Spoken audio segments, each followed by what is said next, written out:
اللهم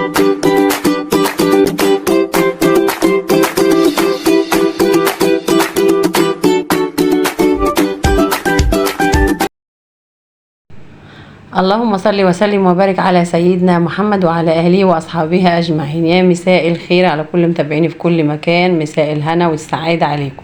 عاملين ايه يا حبايبي؟ يا رب دايما تكونوا بخير وفي احسن حال.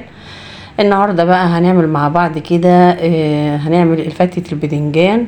هي هنعتبرها كده من المقبلات، او هنقول عليها سلطة، بس يعني او فتة البدنجان زي ما بيقولوا. هي حاجة كده جميلة وتحفة، وكل مكوناتها مغذية، ويعني العناصر اللي فيها كلها جميلة. بس طبعا قبل ما نبدأ بقى ما تنسوش تشتركوا في القناة وتفعلوا جرس التنبيه وتحطوا لايك. وطبعا برحب بمتابعين الجداد، بقول لهم اهلا وسهلا بيكم، منوريني ووجودكم على راسي من فوق. دلوقتي بقى معايا بدنجانتين 2 من البدنجان الرومي، طبعا قطعته زي ما حضراتكم شايفين كده. ومعايا كمان بطاطستين قطعتهم برضو مكعبات.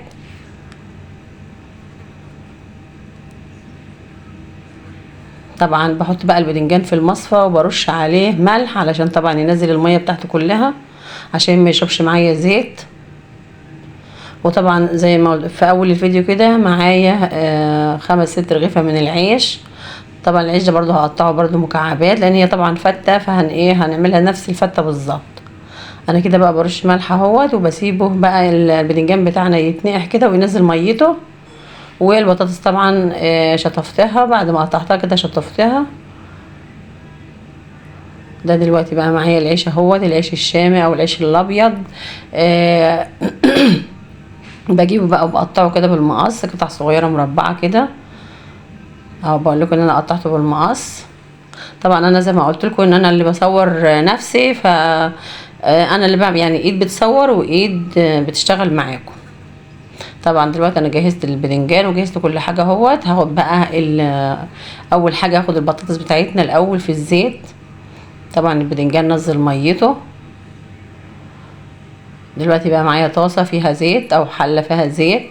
طبعا احنا عايزين الزيت بتاعنا يكون كتير علشان العيش بتاعنا والبطاطس والبدنجان يتقلوا معانا على طول، ما يشربوش الزيت. انزل اول حاجه بالبطاطس. صلوا على سيدنا محمد كده عشان ربنا يعني يصلح لنا حالنا. وألا بذكر الله تطمئن القلوب يا جماعه، دايما نذكروا ربنا واستغفروه وصلوا على النبي عليه افضل الصلاه والسلام. وما تنسوش تحطوا لي اللايك، واللي بيشوفني لاول مره يا ريت يشترك في القناه وفعلوا جرس التنبيه عشان يوصلوا كل وصفاتي. دلوقتي بقى انا حطيت البطاطس اهوت، وده معايا فص توم حطها برضو في طاسه. دي بقى اللي هنعمل بيها صلصه الفته.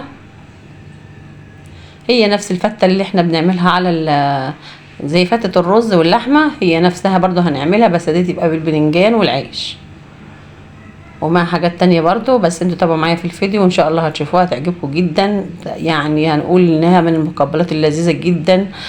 تنفع تنحط بقى في سفرة رمضان، في عزومة، شكلها شيك وشكلها جميلة ومشهية وطعمها بجد يا جماعة تحفة وحلوة. وكل العناصر اللي فيها مغذية، البطاطس نشويات هي، والعيش البدنجان من الحديد.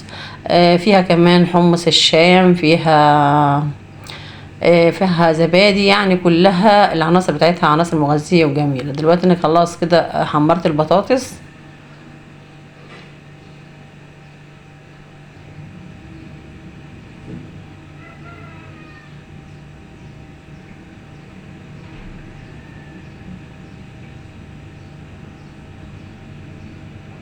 كده بقى خلصت البطاطس، هنزل بالبدنجان.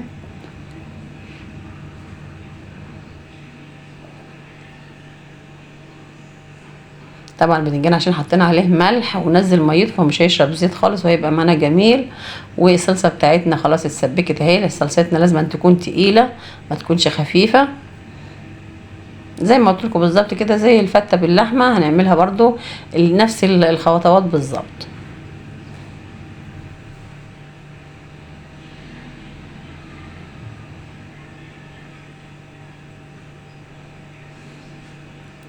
وكمان البدنجان بتاعنا اتحمر اهوت، هنطلعه اخر. وكده يبقى فاضل لنا العيش بس.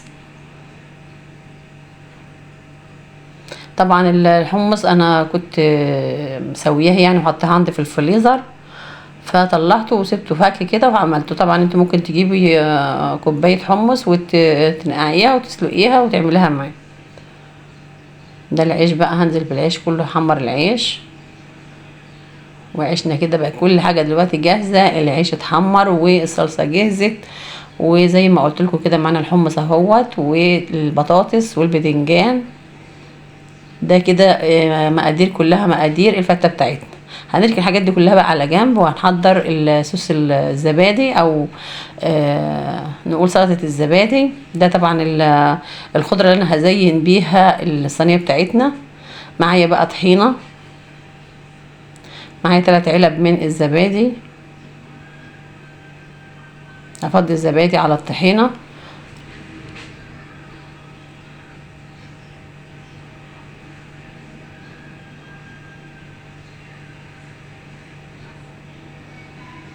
الوقت ده بقى انا قلت لبنتي تعالي بقى صوري معايا بقى، عشان ما ينفعش كده، انا مش عارفه اعمل بايدي واحده خالص.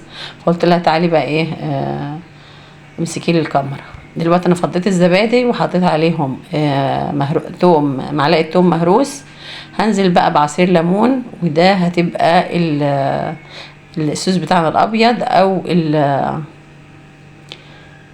نقول سلطه الزبادي البيضه. طبعا ممكن تخففيها عن كده شويه، او عايزه تقليها، ده يعني حاجه ترجعي، يعني ممكن تخففيها عن كده حبه، وممكن تخليها زي ما هي كده. انا طبعا هنزل بقى بعصر الليمون.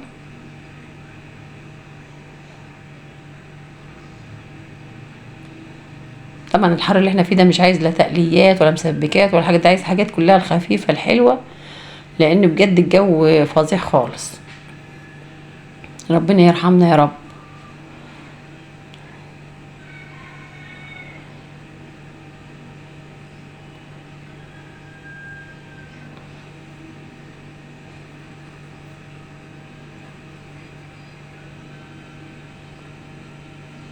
هقلبها بقى واحط لها شعرة ملح، بس خلي بالكم من الملح ما يطلعش حادق معاكم، يعني ما تحدقوش الحاجه عشان تطلع معاكم مظبوطه وحلوه.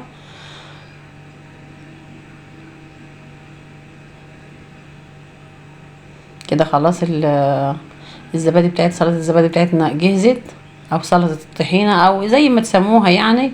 هنركب بقى الطبق بتاعنا وتشوفوا بقى الجمال والروعه. دي شعرة ملح انا حطيتها اهيت عشان اقلبها، احط بقى على الزبادي والطحينه.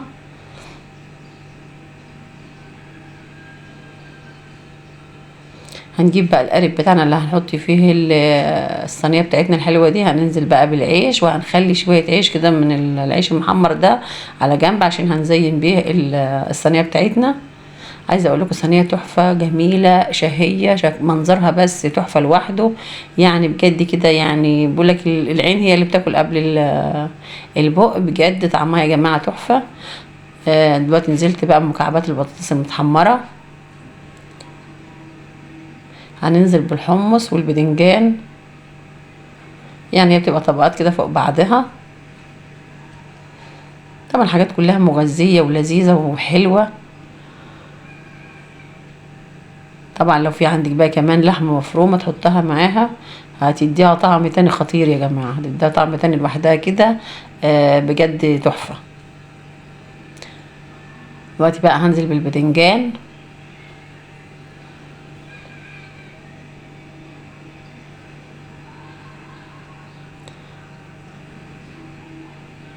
نسوي كل الطبقات كده ونوزع البدنجان في كل حته. يعني انا كنت عامله البدنجان دول كبار، وقلت هيملوا طبق، اول ما قالتهم لقيتهم انسخطوا كده، ما عادش فيهم كتير.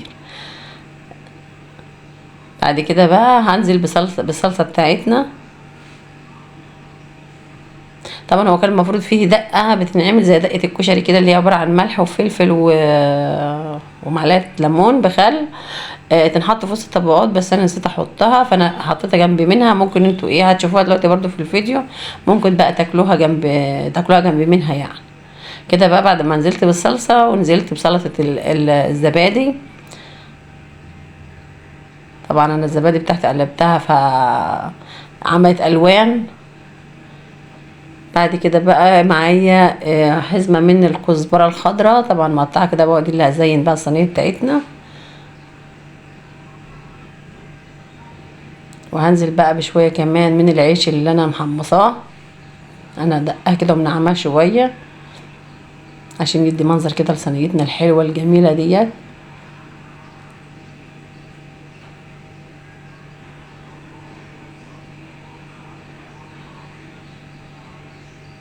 طبعا بقى محضره معايا برضو طماطم مقطعاها كده مكعبات صغيره عشان تكسر لي بقى كده اللون وتدي لون جميل.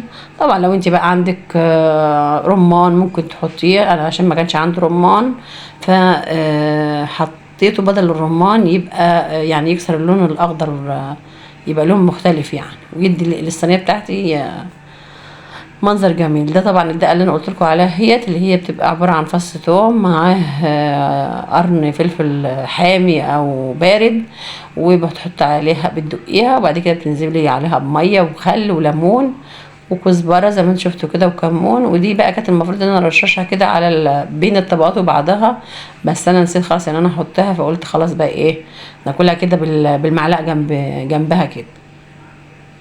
طب هنعصر ليمون بقى وهنرجع بقى لصينيتنا الجميله التحفه.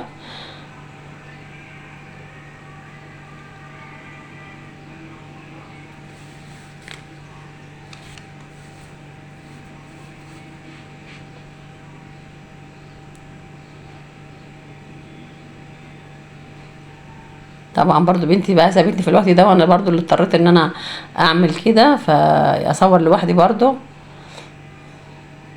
تعالوا بقى لصينيتنا الجميله بقى اللي احنا زيناها.